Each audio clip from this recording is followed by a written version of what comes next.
તો આજની આપણી સફર છે એક સંતના ગામની, અને જઈશું એમના ગામ, એમના સ્થળ સુધી, અને ક્યાં તેમનું મંદિર આવેલું છે એ પણ જોડશું. તો જોડાયેલા રહેજો. નેશનલ હાઈવે 51 ભાવનગરથી સોમનાથનો રસ્તો છે,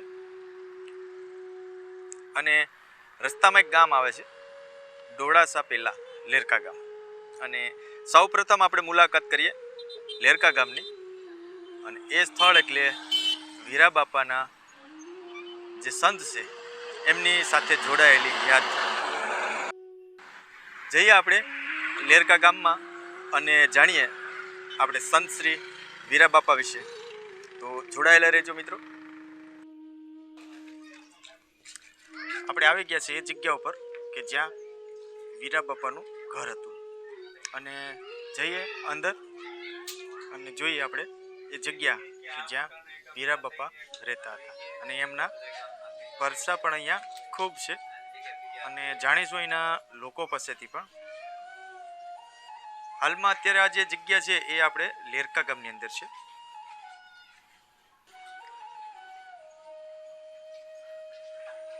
શું છે બાપાના પરસા એ એના આપણે જે સ્થાનિક છે, જે વીરા બાપાના ઘરની બાજુમાં જ રહેતા હોય છે, એમની પાસેથી પણ આપણે જાણશું.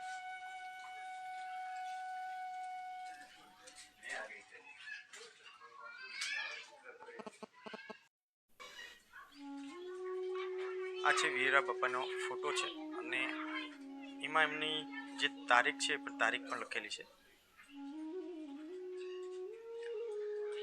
અને જે જીવન યાત્રા છે ને સંવંત, આ વિક્રમ સંવંતની છે, ઈસવીસન નહીં, આ વિક્રમ સંવંત 1844 થી 1924, અને 80 વર્ષની ઉંમરે યોગ બળે દેહ ત્યાગ કરેલો. અને જાણીશું એનો સંપૂર્ણ ઇતિહાસ. તો જોડાયેલા રહેજો. અને આ એ ઘર છે કે જ્યાં વીરા બાપાના જે એમના સંત છે એમણે જે પરસા આપેલા છે એ ગાથા સાથે જોડાયેલું છે. આપણે એ જગ્યાએ પણ જવાના છે જ્યાં વીરા બાપાનું મોટું મંદિર છે, અને આ જગ્યા છે એમના સાથે જોડાયેલી જગ્યા છે, અને અહીંયા એમના ચરણ પાદુકા પણ છે. રાઠોડ કુલમાં જન્મ લીધો છે, અને અહીંયા એમના ચરણ પાદુકા.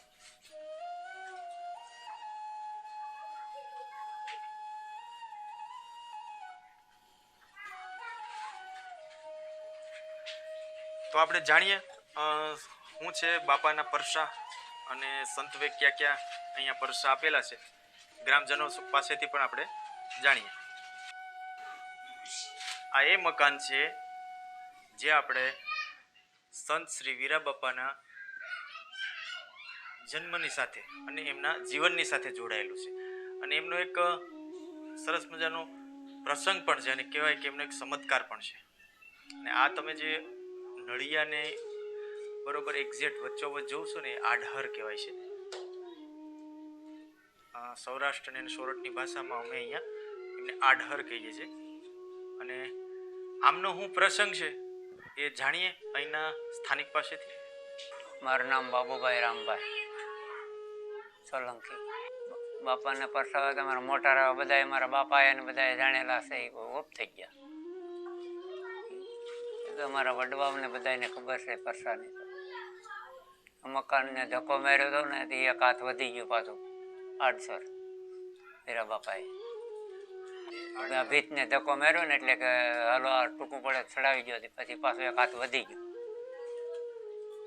ઓલે પરે લાડવા ઓલે પરે હાળાવે રાઠો પીપળો છે ના, હાથી આંકતા હતા ને ડોળાવાળા આવ્યા ને તે બધા ખાઈ ગયા ડોળાવાળા ને. ગારાના લાડવા બનાવ્યા ને મૂકી દીધા.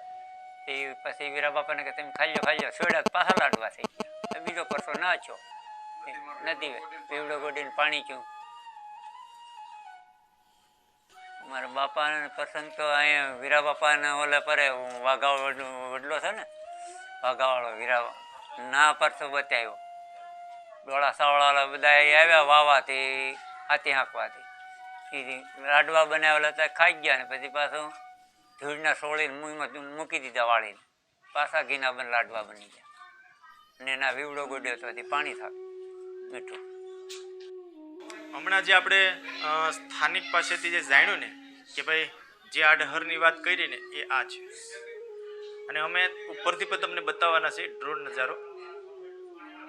અને સંતના જે પરસા છે ને એના વિશે હજી પણ તમને જણાવશું કે ક્યાં ક્યાં પરસા આ લેરકા ગામની અંદર આપેલા.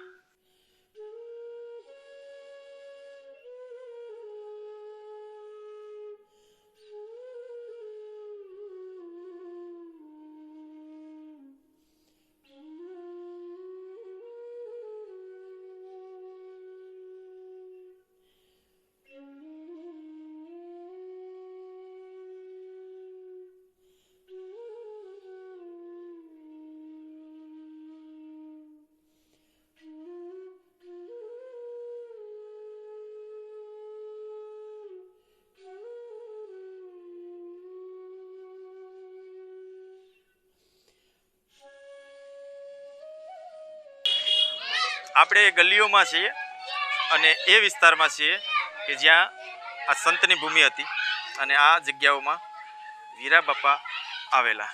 અને હમણાં આપણે જે જોયું ને એ મકાન છે સંત શ્રી વીરા બાપાનું.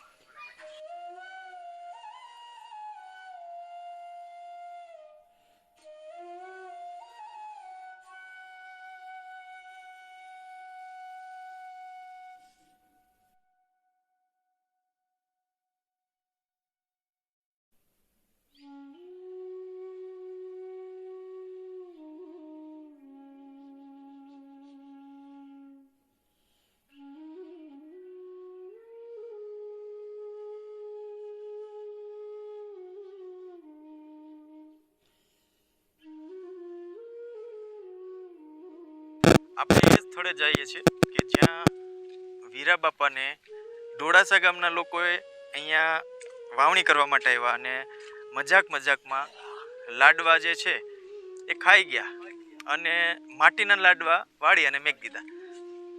અને પછી બન્યું એવું કે જ્યારે વીરા બાપાએ જોયું ને તો એમાં ફરીથી લાડવા હતા ભાઈ. અને આ પ્રસંગ છે ને જ્યાં બન્યો ને એ જગ્યા હું તમને બતાવવાનો છું. અને આ તમે જે જોશો ને આ એ નદી છે. વિક્રમ સંવંત 1869 દુષ્કાળ પડ્યો હતો. વિક્રમ સંવંત. અને એ સમયમાં વીરા બાપાએ આ લેરકાની જે નદી છે એ નદીમાં પૂર કાઢેલું. એટલા બધા પ્રસંગો આ સંતની સાથે જોડાયેલા છે ને ભાઈ, એ ગામના દરેક લોકો યાદ કરે છે. એનો આપણે પ્રસંગની વાત કરતા હતા ને કે જે ખેતરમાં વાવણી કરવાની હતી અને એ સમય દરમિયાન માટીના લાડવા બનાવે છે અને માટીના લાડવા જે જગ્યાએ છોડે છે અને પછી એ લાડવા ફરીથી લાડવા સુરમાઈના બની જાય છે. એ આ જગ્યા છે. અને આ એ પીપળો છે અને એમની નીચે ડેરી પણ છે. તો જઈએ ત્યાં અને જોઈએ. અહીંયા આ જે અત્યારે નદી છે એ સમયની અંદર વિક્રમ સંવંત 1800ની સાલમાં અને ત્યાં અહીંયા વીરડો હતો. અને 1800 ને વિક્રમ સંવંત 1869 જ્યારે દુષ્કાળ પડેલો ને ત્યારે આ જ નદી ઉપર આ નદીમાંથી ભરપૂર પાણી વીરા બાપાએ એક સંતની કૃપાથી પાણી આવેલું કે જ્યારે પાણીના એક ટીપા માટે લોકો તરસતા હતા. આ છે એ વાડી અને આ ખેતરની અંદર એ સંતના પગલા પડેલા. અને આ એ પીપળો છે કે એ સંતને અહીંયા એમની સાથે એમની યાદો જોડાયેલી છે. આ વડલો છે ને એણે કદાચ સંતને જોયા છે. અને આ જે નદી છે ને ભાઈ, આ રૂપેણ નદી છે. અને આ રૂપેણ નદીને તો ખૂબ જ યાદ હશે કે ભાઈ કોઈ સંતે દુષ્કાળના વર્ષમાં એની નદીમાં પાણી કાઢેલું આ એ વડલો છે. આ છે લેરકા ગામની અંદર વીરા બાપાની સાથે જોડાયેલા પ્રસંગ કે જેને હજી પણ ત્યાંના લોકો છે ને ખૂબ યાદ કરે છે. તો હજી બી જઈએ અને જાણીએ આ સંતના હજી ક્યાં ક્યાં એમની સાથે જોડાયેલી વાતો છે. આ એ ગામની ગલીઓ છે અને એ સમયના મકાનો છે કે જે સમયે વીરા બાપા અહીંયા રહેતા. આ એ શેરી છે કે જ્યાંથી વીરા બાપા અહીંયાથી નીકળતા. એનું બાળપણ અને એમને જે કંઈ પણ જેટલો સમય લેરકામાં વિતાયો એ સમય દરમિયાન એ આ શેરીમાંથી નીકળતા અને આ એ સમયના મકાનો છે.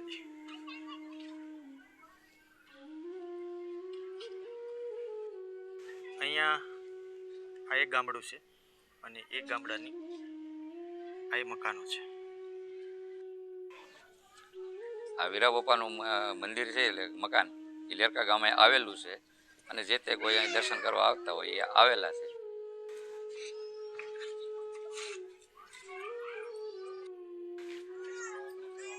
અહીંયા છે વીરા બાપાનું આ જે મકાન છે અને અહીંયા મકાનની આજુબાજુમાં રહેતા આ નાના ભૂલકા મોટા લોકો છે, ગામના સરપંચ છે અને અહીંયા એક વડલો પણ હતો અને એ વડલો છે એમનો જે શું ઇતિહાસ છે એ પણ આપણે જાણીએ. અહીંયા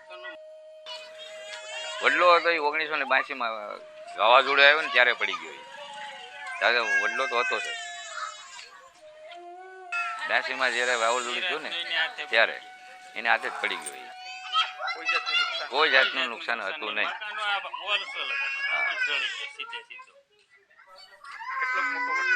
જબરજસ્ત હતો, બહુ મોટો હતો. બહુ મોટો હતો. હા.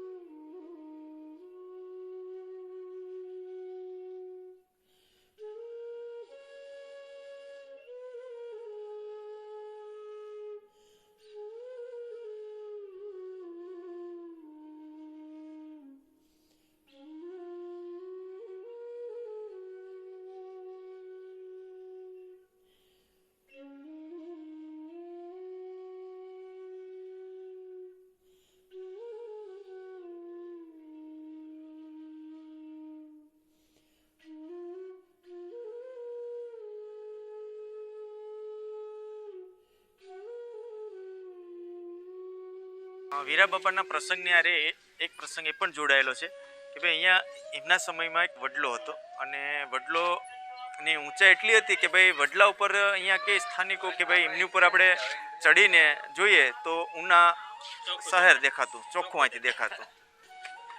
અને એ વડલો જ્યારે 82નું જે વાવાઝોડું આવ્યું અને એ સમયમાં એ વડલો પડી ગયેલો અને કોઈ પણ જાતનું કોઈ પણ મકાનને નુકસાન કર્યા વગર એ વડલો પડી ગયો.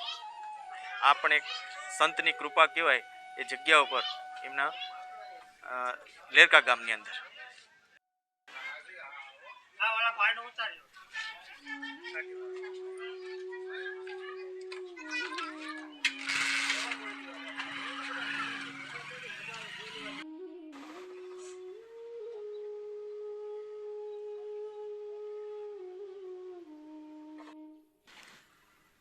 સંત શ્રી વીરા બાપાની જે જગ્યા છે આપણે ડોળાસા અને એ જગ્યા તરફ હવે જઈએ.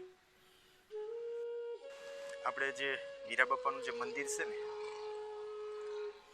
ત્યાં આવ્યા છે અને ત્યાં આપણે હું એ મંદિરના દર્શન પણ કરાવીશ અને જઈએ આપણે એ સ્થળ ઉપર. હવે તમને દર્શન કરાવું એ સંતના કે જે અહીંયા લેરકા અને ડોળાસા ગામની સાથે એમનો ખૂબ નાતો રહ્યો છે. તો જોડાયેલા રહેજો, આપણે દર્શન કરીએ એ સંતની જગ્યાના.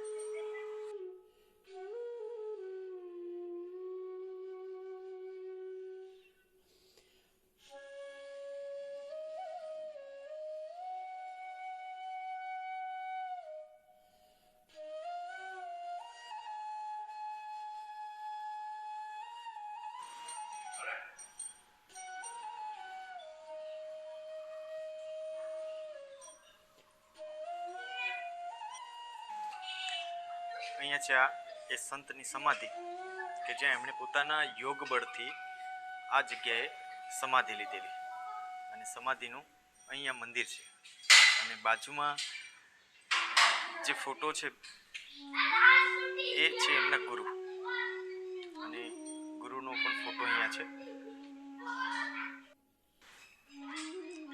અને એમની જે જીવન યાત્રાની આપણે જે વાત કરી એ પ્રમાણે સંવંત 1844 થી લઈ અને વિક્રમ સંવંત 1924 સુધી અને 80 વર્ષની ઉંમરે વીરાબાપાએ પોતાના યોગ બળથી આ જગ્યાએ સમાધિ લીધી. આ બાજુમાં રામ મંદિર પણ છે.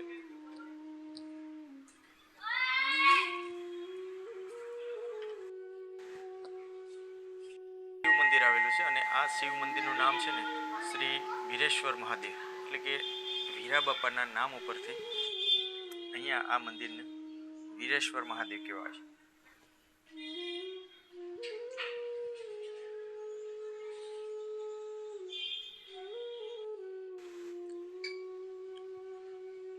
આ છે વીરાબાપાના મંદિરમાં જે અખંડ ધૂણો છે એ જગ્યા.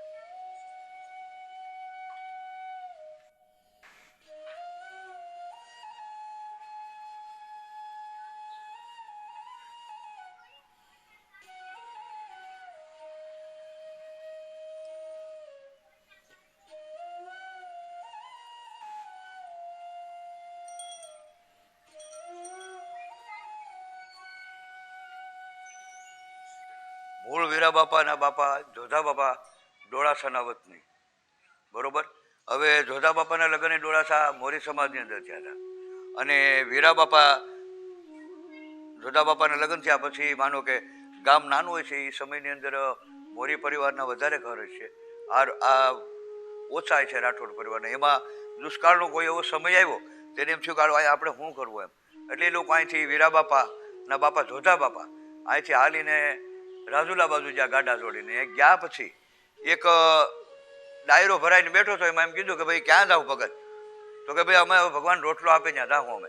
એટલે એ સીધા તો કે હાલો એ કે ભોળાભાઈ હાખટ નામના દરબાર એને એમ કહ્યું એને કે ભાઈ તમારે ક્યાંક જાવ એને કહેતા હાલો નહીં કે તમારે રોટલા જ્યાં ગમે ત્યાં ભગવાન આપે હું આપું. પછી એ જોધા બાપા ત્યાં ભોળાભાઈ હાખટે એને એક હાથીની જમીન આપી. જમીન આપ્યા પછી વીરા બાપા ખેતી કરવા લાગ્યા. એમ કરતા કરતા 2-5 ની ખેતી તો કારડિયારે જ ફૂટભાઈ એની ખેતીમાં કાંઈ ઘટે નહીં, દરબારું કરતા અને એમ કરતા બધી ખેતી સારી થવા પડી. ને એમાં આની ઉપરવાળાની મહેરબાની કે વીરા બાપાનો જન્મ ત્યાં જોધા બાપાની ત્યાં થયો. જોધા બાપાની ત્યાં જન્મ થયો પછી એમના 2-5-7 વર્ષ થયા. એમાં તો આ ગામ લોકોને એમ થયું ભાઈ આપણે હવે અહીંયા સારું છે, દુષ્કાળ નથી, તો આપણે એવું લાગે તો આપણે આપણી બેનને એને તેડાવી લઈએ ને અહીં કુટુંબ ભેગા તો રહીએ. એટલે પછી અહીં છે 5 આગેવાનો જઈ ગામના, એનો પરિવાર, રાઠોડ પરિવાર, ગામના બીજા લોકો એ જઈને એને કીધું કે ભાઈ તમે અહીંયા રહ્યો, એને કહેતા તમને જે જોઈએ અમે ત્યાં આપીએ, તમે ત્યાં આવી આવો. તો જોધા બાપાએ એમ કહ્યું કે ભાઈ અમે આવીએ નાની, અમે ડોળાસામાં નહીં રહીએ, હવે અમારે લેરકા રહેવું છે. તો લેરકા આવી અને જોધા બાપાએ વસવાટ કર્યો. એ વર્ષે એ સમયની અંદર વીરા બાપાની ઉંમર 7 થી 8 વર્ષની છે, બરોબર. સમય જતા એ વીરા બાપા એમને ત્યાં ઢોર સારતા ને તો ગામમાં માનો કે એક મકાન હતું, મકાન પડી ગયેલો હતો. મિસ્ત્રી લોકો આવીને એમ કહેવા લાગે કે ભાઈ આ મકાન પીડ્યું, 8 લઈ આવ્યા.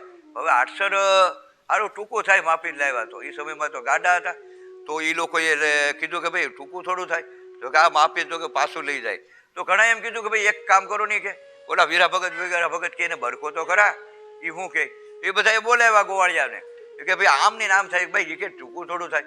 તો કેમ કે 2 કોર માપીએ હેઠે તો પૂરું થાય, ઉપર માપીએ તો ઘટી જાય છે. તો કે હાલો એ કે દિવાલને ધક્કો મારો. તો ઓલા કે ભાઈ આ થોડું થાય. તો કોક એવો ભગત થાય ને ભાઈ ઘરોની છોકરાઓ છે ને આપણે વાંધો. એટલે એ લોકોએ કીધું કે ભાઈ હાથ જો દિવાલને, કે બધાએ દિવાલને હાથ દીધો. એટલે 8 બે બાજુ હવા ફૂટ હાથ એમનો વધી ગયો. એ મજૂત પરસો, બીજો પરસો એમને સારતા એમને વહી ગયો ને ભાઈ સમય અમુક વહી ગયો.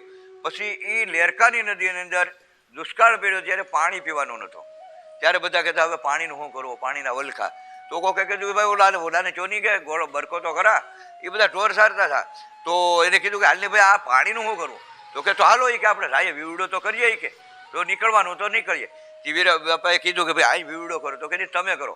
વીરા બાપાએ ત્યાં વીવડો કર્યો એટલે પાણી ત્યાંથી ધોધ છૂટ્યો એમાંથી, કે આખી નદી ભરાઈ ગઈ. બીજો પરસો એનો એમ કરતા સમય જતા તો ભાઈ પાણીનું હારા મારું થવા માંડ્યું, કોઈ વાંધો ન આવ્યો. એમ સમય જતા જતા પછી વીરા બાપા ઢોરતા હતા. એમાં અનય સાયે વીરા બાપાને ગુરુ સામળદા બાપુ, સામળદા બાપુનું આખું માનો કે એને ભ્યાળ આવ્યું, ભ્યાળ એની ગુરુ પરંપરા. સામળદા બાપુના ગુરુ લક્ષ્મણદા બાપુ, લક્ષ્મણદા બાપુના ગુરુ જીવન સ્વામી અટલદાસ બાપુ, અને અટલદાસ જીવન સ્વામી લોલંગરી. આ પરિવાર એ ભાઈ ભેટો છે. તો એને એમ લાગ્યું એ બાપુને કે ભાઈ આ દિવ્ય શક્તિ કાંઈક છે, બરોબર. એટલે એને કીધું કે ભાઈ ક્યાં રહેતો? કે હું તો લેરકારો કેવા છે, તો કારડિયા રજપૂત. અટક તો કે અમે રાઠોડ છે. તો કે તમારે તારે ઘેર આવો. એટલે વીરા બાપા એને ઘેરે ગયા અને એને કીધું ભાઈ આ છોકરો છે, બરોબર, આ કોઈક અલૌકિક વસ્તુ છે, બરોબર. તો કે બાપુ એ અમને તો કંઈ ખબર નથી. પછી વીરા બાપાએ આને સામળદા બાપુ એને ચાંદલો દઈ અને એને શિષ્ય બનાવ્યા. શિષ્ય બનાવ્યા પછી એમનો બી ત્યાં રહેતા ને એમાં હરણી એક સમયે પારધી હરણ ત્યારે તો બહુ નીકળતા, પારધી હરણ માર્યું. વીરા બાપાને ખબર પડી ગઈ આની હરણ માર્યું. એટલે કીધું કે ભાઈ પારધી ક્યાં હરણ મારું થાય? કે વીરા બાપા કે નહીં ભાઈ આને મરાય નહીં, આ તો પશુ કહેવાય. તો કે તો શું કરવું? એ કે નહીં લઈ તો ન જવા દે. તો કે તો આ વીરા બાપા કે હજીવન થઈ જાય તો તમારું અમે ન અડીએ. તો કે એક શરત, હું હજીવન થઈ જાય મારા ગુરુ મહારાજની કૃપાથી, પણ તમારે પછી આ એરિયામાં હવાય નહીં. તો કે અમે ન આવીએ. એટલે વીરા બાપાએ હાથ ફેરવ્યો માથે, હરણ હાલતું દોડીને ભાગી ગયું. આ પરસાયના આ ત્રીજો ન્યા. પછી તો ચોથા એમનો પરંપરા એમનો વર્ષો અમુક ગયા ત્યાંથી લેરકા હટાડું કરવા આવતા ને જાતા ને એમ કરતા કરતા વીરા બાપાના લગ્ન પાછા અહીંયા જ મોરી પરિવારમાં થયા, ડોળાસા લગ્ન થયા ને પાંચ એમનો 60-70 વર્ષ થયા. વીરા બાપાને એક દીકરો હતો, દીકરીઓ હતી અને એક દીકરો હતો. પણ સંજોગો અનુસાર આવા ભગવાન ક્યાંય આવું હોય ત્યાં એનો પરિવાર ન હોય. એટલે એ છોકરો શ્વાસની ગોળીની અંદર ડૂબી ગયો ને મૃત્યુ પામ્યો. વીરા બાપા કે ભાઈ હરી ઈચ્છા, બરોબર. હવે એમ સમુદાય થઈ ગયો. પછી અહીંયા દુષ્કાળ પાછો એવો કોઈ પીડ્યો. તો વીરા બાપાની ત્યાં ગામમાં અનાજની ગંગા જમના નામની 2 કોઠી હતી. એની અંદર અનાજ નાખતા. અનાજ હાણેથી કાઢવાનું, ખોલવાની નહીં. એમાં કોઈ દી અનાજ ખૂટતું નહીં. તો પછી દુષ્કાળ પડ્યો એટલે એ અહીંથી એમ કહેવાય છે કે ચલાડ આપાદાના ત્યાં ગયા. એને કીધું ભાઈ આ રીતે છે. તો આપાદાનાએ ત્યાંથી એક મુઠ્ઠી જવાર આપી હતી. એ કોઠલામાં નાખી અને એમાંથી અનાજ કાઢતા લેતા. સમય અનુસાર ગંગામાને એમ થયું વીરા બાપાને કહેતી ભાઈ આમાં અમે દઈએ છે તો ખૂટતું નથી એનું કારણું. એટલે અહીંયા રહી અને કોઠીનું ઢાંકણું ઉસકાવ્યું તો અંદરથી ચોખાના દાણા પડી અને હેઠે પડીને બધું અલોપ થઈ ગયું, કાંઈ દેખાણું નહીં. ભગત આવે કે બહુ કરી તમે, કેમ તમને ના પાડી થઈ કે મેં કે ભાઈ આને ખોલવાનું નહીં, આ તો રીધી સીધી હતી. તો કે મારી ભૂલ થઈ ગઈ. તો કે હવે તો એ કંઈ થાય નહીં. એનું હજી કોઠીનું તળિયું અહીં મોજૂદ છે વીરા બાપાની જગ્યામાં, હજી એક ત્યાં છે એવું કહે છે, પ્રમાણ બતાવે. હવે તો એની ઈચ્છા હતી આવીએ. એટલે આમને અમે થયું. એમ કરતાં વીરા બાપાની ઉંમર 80 વર્ષની થઈ. 80 વર્ષની ઉંમર થઈ એટલે એને કીધું કે ભાઈ હવે મારો સમય પૂરો થવાનો છે, બરોબર. અને લેરકા અને ડોળાસા બેમાં તો એનો વસવાટ હતો. અહીંયા તો હટાણું હતું, અહીંયાનો કુટુંબ પરિવાર હતો. હવે લેરકામાં એવો નિયમ ડોળાસામાં કે ભાઈ આપણે કોઈ આંખલા નહીં ઉતરવાના. 2 ગામમાં એવો નિયમ કે ભાઈ આંખલા નહીં ઉતરાવાના. આંખલો હોય એ બધું કોઈને વેચી નાખવાનો, ઉતરાવવાનું નહીં. હવે આનો સમય પાકી ગયો હોય ને એટલે વીરા બાપા ત્યાંથી આવી અને આવતા હતા ડોળાસા. અહીંયા એક કરમદીનો ઢબો હતો, અહીંયા પોરો ખાતા. એક અમારા લોહાણા એક અમારા ગામના એની હારે રહેતા લેરકા, એ આવતા હતા 2 હારો હથવારો થતો. હવે અહીં બેઠા ને ત્યાં ડોળાસા પછી એક ભાઈ આવ્યા કઈ બાજુ કે બાબા ભાઈ હવે કે ડોળાસામાં જાઓ અટાણું કરી આવજે. તો કે તમારો નિયમનો ભંગ થયો. કેમ? તો કે તમે કાલ ગયા નહીં. પછી કે વાઘરી લોકોને બોલાવીને આને ખસી કરાવી નાખી. તો કે તો ડોળાનું પાણી મારે ન ખપે. એ બસ એમ બેઠા હતા ને વાતો કરતા હતા. તો આમ લેરકાથી એક ભાઈ આવ્યો. એ કે તમે વિયાવ્યા કઈ કેટલીક વાર છે? કે 12 કલાક. એ તમે વિયાવ્યા પછી તો એ કે ઓલાને બોલાવી ને ગોજલા ખસી કરી તો આજથી કે લેરકાનું પાણી ન ખપે. પછી ત્યાં બેસી ગયા. આસનવાળી કે ભાઈ મારું કામ પૂરું, હવે મારો સમય પાકી ગયો. એ કરમદીના ઢવા હેઠે વીરા બાપા બેસી, બરોબર, તુલસીનું પાન, તાંબાની તુંબડી, તુલસીનું પાન મોઢામાં રાખી કીધું ભાઈ દેહ ત્યાગ જ્યાં કર્યો છે આ સ્થળ ઉપર વીરા બાપાએ. હવે સમય જતા એમ થયો ને એના ગુરુ શામળદાસ બાપુ જાણ ત્યાં એને પડકાર કર્યો, બાપુ જાગો કે હુતા? કે હું જાગું છું. કે કેમ? બાપુ એ કે બીજું તો કંઈ નહીં, કે કાલ 3 દી થાય, કે મારે કાલ તીર્થ ભોજન કરવાનું છે, તમે હજી તમને ખબર નથી. એ પણ બોલે છે કોણ? કે તો કે હું વીરો ભગત બોલું. તો આને શું થયું? ગાણો 15 દી થયા હું ડોળાસા ગયો નથી, એટલે કદાચ મને આવું ભાસ થતો હોય. એ 2-3 વાર એવું થયું. તો 3જી વાર એમ થયું ગાળો કાંઈક છે તો ખરો. એટલે જ્યાંથી 4-5 સંતો એ આવીને અહીં ડોળાસામાં પૂછ્યું કે ભાઈ આ વાત સાચી? હા, એ કે એ તો બાપા તો મરી જાય. કે તો એનું શું કર્યું? એ કે તો અમે એને તો હળગાવી દીધા. એલા ભલા માણા હળગાવાય? તો કે તો એના ફૂલ ક્યાં પડ્યા? તો કે ડોળાસા શમશાનમાં. ત્યાંથી એના અસ્થિ આવી અને અહીં પછી એની ફૂલ સમાધિ દીધી વીરા બાપાની, આ ચેતન સમાધિ. અને એમ એ સમય ગયો, થોડોક ટાઈમ થયો એટલે શામળદા બાપુ એના ગુરુ, બરોબર, એ આને શામળદા બાપુની તો જાત્રામાં હતા, એટલે દ્વારકા ગયા એટલે ન્યા વીરા ભગત એને ભેગા થયા. એ તું? તો કે ભાઈ હું તો શામળદા બાપુ કે ભાઈ હું તો બેટ દ્વારકાથી આવું. તો કે તો મારે તો બેટ દ્વારકા જવાનું છે. તો કે તો શું કરીએ? તો ન્યા રબારી લોકોની વીરા ભગતની ધર્મશાળામાં છે, એમાં 1 રાત 2 સત્સંગ કર્યા રે, ગુરુ શિષ્ય સત્સંગ કર્યા. પછી 2 નોખા પડ્યા. તો કે વીરા બાપા કે ભાઈ મારે તો જવું છે કે બેટ દ્વારકા. તો કે તો હવે હું જાઉં કે આપણે દેશ બાજુ. એમને હાલતા 15 દિવસે એ ભ્યાળે પી ગયા અને બધા બેઠા ને ભાઈ હમાસાર પીછા જાત્રા કેવી કરીને બહુ સારી. એટલે એ કે વીરા ભગતે સીતારામ કીધા. તો કે વીરા ભગત થોડો કે એટલે હા ભાઈ સીતારામ કીધા. અમે રાત હારે રહ્યા, અમે આપણે રબારી લોકોની ભરવાડની ધર્મશાળામાં રહ્યા. તો કે અમે ન માનીએ. એને તો એ કે બાળી દીધા સમાધિ દઈ દીધી. તો કે ન હોય. તો કે તો હાલો ન્યા. તો કે તને સમાધિ બતાવી. અહીંયા આવી શામળદા બાપુ અને કીધું કે જો આપણે 2 ભેગા થયા હોય, અમે સત્સંગ કર્યા હોય, અમે રાત આખી હારે અને બેઠા ને સાચું હોય તો મને સીતારામ કરે તો હું માનું મારા શિષ્યને, બરોબર. તો અહીંયા આવીને કીધું જો આપણે રાત હારે સત્સંગ કર્યા હોય અને સાચું હોય તો મને સીતારામ કરે. એમ વીરા બાપાને સામે અહીંયા સીતારામ કર્યા. શામળદા બાપુ કે ભગત સીતારામ. એવા 3 અવાજ છે અંદરથી, સીતારામ સીતારામ બાપુ, બરોબર. તો શામળદા બાપુએ કીધું ભાઈ મારા કરતાં મારો શિષ્ય આગળ છે, હવે મારાથી રેવાય નહીં. અહીંથી દુલ્લા વરસંગની વાડી આવી, ત્યાં શામળદા બાપુ છે. એ કે ભાઈ સંતો હાલો. એ અહીંથી બધા સાધુ સમાજ સંતો ત્યાં ગયા. એને કીધું અહીં ખાડો કરો. શામળદા બાપુ અહીંયા સમાધિ લીધી એ જગ્યા ઉપર. હાલ એનું મંદિર પણ ત્યાં છે. એટલે આમ નામ એ નહીં. પછી તો અહીંયા માનતાઓ આવે છે, 18 વરણ માનતા આવે છે અહીંયા, બરોબર. અહીં કોઈ દી કોઈ વસ્તુ ઘટી નથી, ઘટવાના કંઈક પ્રસંગો થાય છે, મેળા થાય, મંડપ થાય, નાચ થાય, હનુમાન ચાલીસા આ તે, પણ કોઈ વસ્તુ ઘટી નથી. અને વીરા બાપાની એટલી મહેરબાની છે કે કદાચ તમે ગમે ત્યાં હોય ને તમે માનતા કરો કે વીરા બાપા મને જો દીકરો તમે આપો તો હું શ્રીફળ ભાંગી જાય, તો હાયર હાકર અને 2 શ્રીફળની અંદર તમને આપે છે દીકરા. હમણાં છે તો નવસારી બાજુના કોક આવ્યા હતા, એની ત્યાં કાંઈ નહોતું. કે બાપુ અમે વિડીયો જોયો, ખાલી મોબાઈલમાં વિડીયો જોયો ને અમને એમ થયું કે આ બાપાની માનતા કરીએ. તો હમણાં હજી 2 મહિના પહેલા એ ગોતતા અહીંયા આવ્યા થાય લોકો. ભાઈ વીરા બાપાનું મંદિર કે? મેં કીધું આ મને કે બાપુ આ દીકરો એનો દીધેલો. મેં કીધું કે અમે ખાલી ફેસબુકમાં જોઈ ને અમે માનતા કરીએ બાપા દીકરો આપે ને તો અમે ત્યાં આવીને આને પગે લગાડી જાઓ.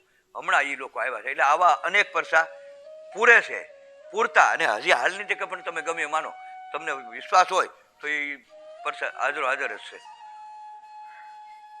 દોવા ન દેતી હોય, ઘણી વખત એવું બને કે ગાયને 3 આસણમાં દૂધ આવતું હોય ને 1 આસણમાં ન આવે, આવા પ્રશ્નો બનતા.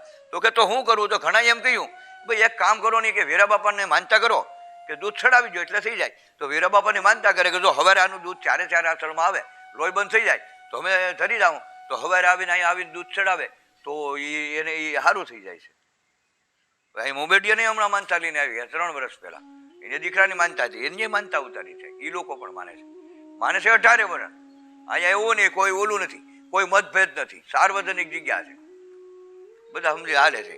બાકી દાવા પર છે. પછી અહીંયા આપણે ભ્યાળ, વીરા બાપાના ગુરુ ભ્યાળ, એનું ગુરુસ્થાન ત્યાં, બરોબર. ત્યાં એક નથુરામ બાપુ કરીને થઈ ગયા હતા. નથુરામ બાપુ હવે એ પેરાણો હતા, એને એ સાસર ગામમાં આવરો આ બધાનો. અને ત્યાં એક ગાય મરી ગયેલી રસ્તામાં. એટલે બાપુ કામ ધન લઈને લોટ માંગવા જતા હતા. એટલે દાદા કે બાપુએ કહ્યું ભાઈ રસ્તામાંથી ગાય હટાવજો, કે ગાય નહીં હટે, તારે હાલવું હોય તો આમ. તો કે નહીં. તો કે તો એટલો બધો ઓલો છે તો હાજીવન કરી દે નહીં. તો કે હું હજીવન કરી દઉં તો શું થાય?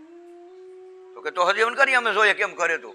એટલે આને કાવેડ ખંભે હતી, પાણી નજળી મારી અને આમ પાણી સાટ્યું. ગાય હરિવંશીને હાલતી થઈ ગઈ. તો કે હવે આજથી સાસરનું પાણી અમારા માટે આરામ. હજી અમારો ગોંડલિયા પરિવારનો કોઈ પણ જાય સાસરમાં પાણી નહીં પીવે, અમારો નિયમ છે. હજી અમે પીતા નથી સાસરનું પાણી, હજી કોઈ પીવા પણ નહીં.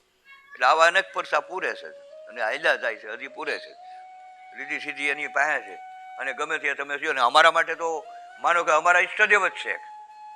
કારણ કે અમારે શિષ્ય પરંપરા, ગુરુ શિષ્ય પરંપરા, વીરા બાપાના ગુરુ શામળદા બાપુ અને ગિરધારી બાપુ, એ બે એક શિષ્યનો પરિવાર. હવે શામળદા બાપુ હતા ને એ ફકડ હતા, ગિરધારી બાપુ હતા ને લગ્ન થઈ ગયેલા હતા. એટલે ગિરધારી બાપુનો અમે આ પરિવાર છે. અમારે આજે અત્યારે 7 પેઢી થઈ છે.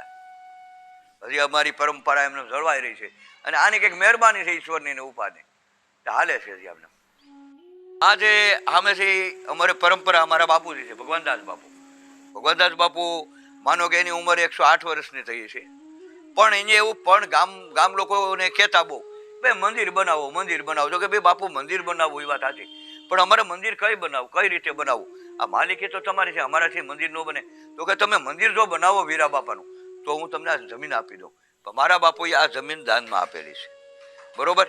પછી કે બાપુ હવે તો મંદિર શિખરને થોડીક વાર હતી, બાપુ બહુ બીમાર પડી ગયા. કીધું ભાઈ કે હું જાય નહીં, હું કાળને હટાવી દી, પણ જ્યાં સુધી આ બાપનું શિખર નહીં થાય ને મારા બાપનું, ત્યાં આવું એ જે કહેલું કે ત્યાં સુધી મારા દેવ શિખર બાપુએ જોઈ લીધું. તો એ કીધું ભાઈ બાલુભાઈ છે, બાલુ દાના રાઠોડ, એને કહ્યું છું કે ભાઈ હવે હું 15 દિવસ રહીશ, મારી મુદત 15 દીની છે. 15 દિવસમાં શિખર જોઈ તો હું જોતો થાય. 15 દિવસ શીખો એ લોકોએ કરી દીધું.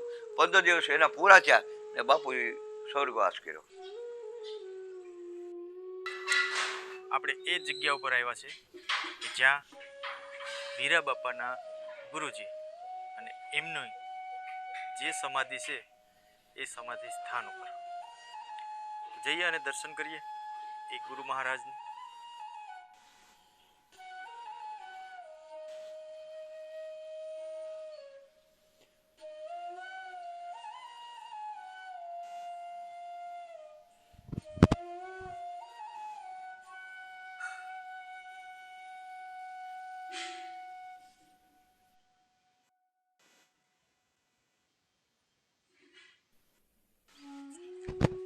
ઘટાદાર વડનું જે ઝાડ છે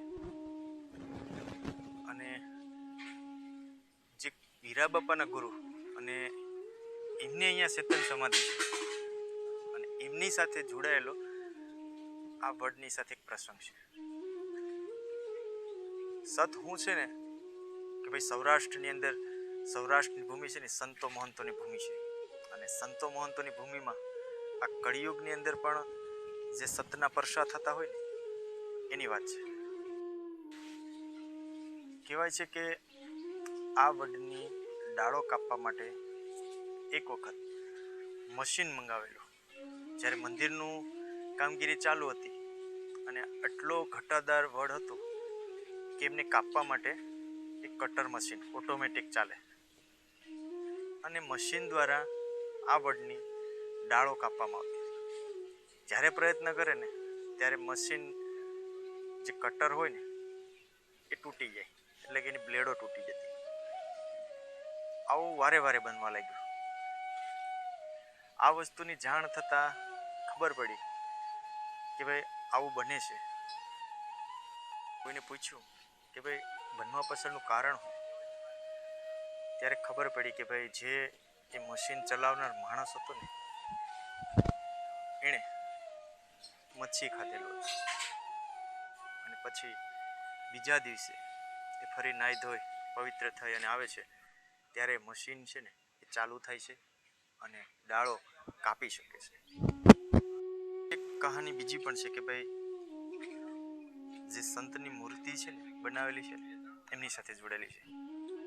કહેવાય છે કે વીરા બાપાની મંદિરનું કામ ચાલુ હતું અને એ સમય દરમિયાન મૂર્તિનું કામ રાજસ્થાનના જે કલાકારો છે એ કરતા હતા અને મૂર્તિ જ્યારે કંડારે કલાકાર એ સમય દરમિયાન બરોબર મૂર્તિ કમ્પ્લીટ થઈ જાય અને અચાનક મૂર્તિમાં તિરાડ પડી જતી. એક વખત થયું, બે વખત થયું, સમય વીતતો જાય છે અને સમય એવો આવ્યો કે ભાઈ મંદિરના પ્રાણ પ્રતિષ્ઠાનું તારીખ નજીક આવી ગઈ છતાં મૂર્તિ તૈયાર થઈ જાય અને તૂટી જાય. ફરી વખત આવું બનતા વારંવાર બને છે અને એ વાત એ અહીંયા ડોળાસા ગામે કોઈને કહે છે કે ભાઈ અમારી સાથે આવું બને છે. ત્યારે એમને કહેવામાં આવ્યું છે કે ભાઈ તમે કંઈ અયોગ્ય ખોરાક તો નથી ખાતા ને? અને જ્યારે કારીગરોએ કીધું ને કે ભાઈ અમે આવું ખાઈએ છીએ, નોનવેજ ખાઈએ છીએ, ત્યારે અહીંથી કોઈએ કીધું કે ભાઈ તમે ન ખાતા, તમે સાદું ભોજન ખાજો, એ જે કાંઈ પણ ખર્ચો થશે ને એ અમે આપી દેશું, પણ તમે આવું વસ્તુ નહીં ખાતા. અને એ પછી એ કારીગરોએ સાદું ભોજન ખાધું અને એ પછી મૂર્તિ છે ને સંપૂર્ણ રીતે તૈયાર થઈ. અને એટલું આ વર્ષો છે ને આ બાપાનું છે. ડોળાસા ગામ છે ને આમ તો દરિયાકાંઠાની નજીકનું ગામ છે, છતાંય તમને આટલા વિસ્તારની અંદર ડોળાસા ગામ એવું છે કે ત્યાં કોઈ મચ્છી માર્કેટ નથી, નોનવેજની દુકાન નથી. અને આ પ્રતાપ હોય ને તો વીરા બાપાનો છે. આ છે એક સંતની